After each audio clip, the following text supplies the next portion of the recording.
កម្ពុជាបេគីស្ថានទឹកទី3ជាទឹកផ្ដាច់ព្រាត់ Final Round បាទអេបាទ3ទឹកហើយបងប្អូនមើលទៅដូចជាមិនទាន់ដាច់ស្រេចទេបាទនៅតែថយចឹងទៀតបាទប្រយ័ត្នលោកអាញាកដាលឲ្យថែមមួយទឹកទៀតបាទ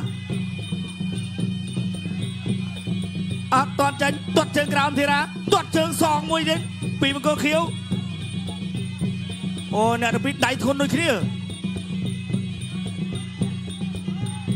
អត់ចាញ់មួយដៃទាត់ជើងក្រោមបាទគូក្រហមចាញ់ធាក់កាត់មួយនៅកែងមកធីរ៉ាតែចូលដៃកាប់បកែអូលេងហើយលេងហើយកាប់កែងកាប់កែងហើយកាប់កែងរបស់ធីរ៉ានោះក្នុងដៃសូចូលដៃភេសៀបពៅកម្លាំងវើកាប់កែងអូ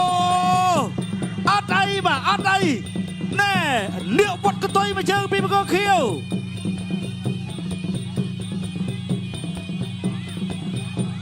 ទាត់ជើងក្រោមពីធីរ៉ាទាត់ជើងក្រោមពីបង្គោលខៀវធាក់កាត់ពីធីរ៉ាបាទច្រត់អីសីមួយដៃផុតបាត់ហើយធាក់មួយទៀតពីធីរ៉ាធាក់ទៀតអត់ដល់ទេធ្វើមកទៀតចិត្តចាប់ទឹកទី3ហើយអីសីដាច់ឈានមួយដៃពីរដៃមួយដៃទៀតអូយ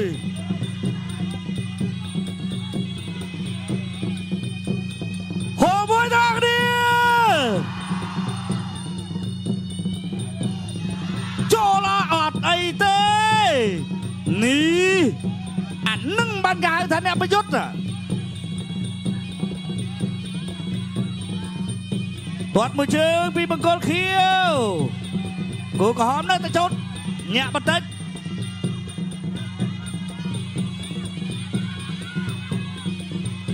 ដើរចូលទាត់ជើងក្រោមស្រាល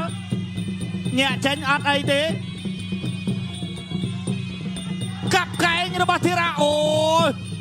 ម្នាក់ម្ដាយទាត់ជើងក្រោមពីបង្គោលខៀវទាត់មួយជើងទៀតពីបង្គោលខៀវ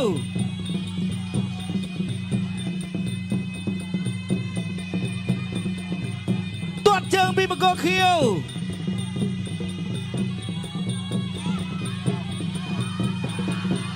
អត់ចេញអាវុធរួចទេ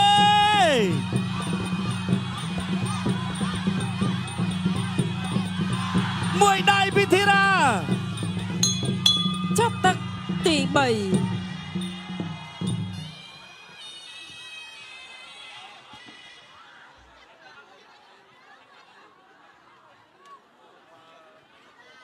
បាទ